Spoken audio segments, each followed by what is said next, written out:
The stones that make up the Avebury Circle and the West Kennet Long Barrow are Sarsen Stones, a really hard sandstone. But did you know this stone was not quarried? This video will show one of the limited number of places the stones can still be seen in their natural environment and provide a bit of background on how the stone was formed and why so much has disappeared.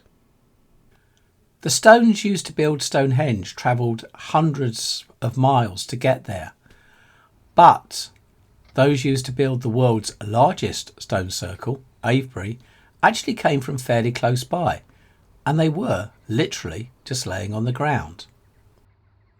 At Lockeridge Dene we can see a natural Sarsen stone drift.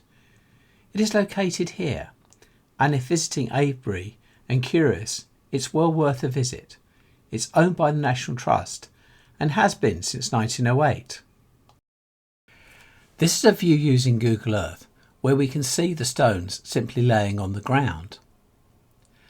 Sarsen stone is formed when a layer of sand accumulates and is then washed over with water that contains silica, effectively small pieces of glass, and this impregnated the sand, forming a very hard rock sitting on top of the chalk.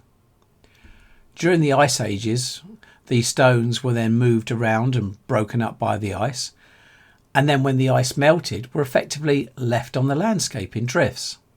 And there were a lot of drifts all over Wiltshire.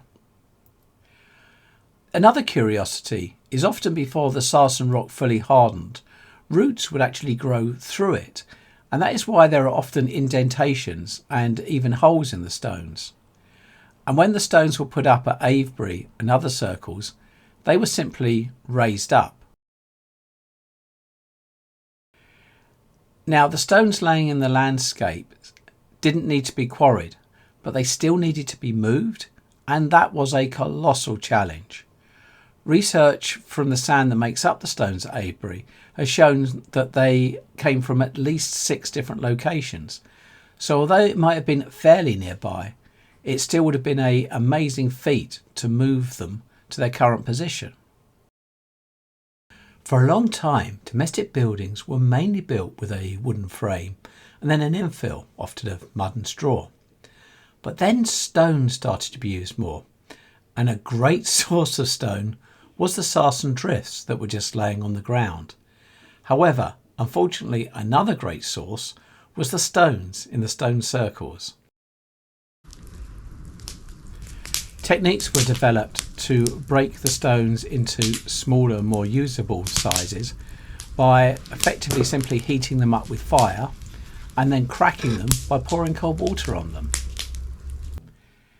If we look at a lot of the walls and buildings in the area, we can see some pretty large pieces of stone that could well have come from the ancient monuments, such as here at West Kennet. From a farmer's point of view, removing the stones made the land a lot more usable for farming and also provided a good building material. So it's easy to see why so many drifts have now disappeared. So if you'd like to see how Sarsen stones would have been found by the people that built Avebury, a visit to Lockeridge Dene would be interesting.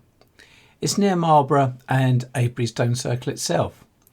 It's pretty easy to park on the road in the village and then walk to the stones.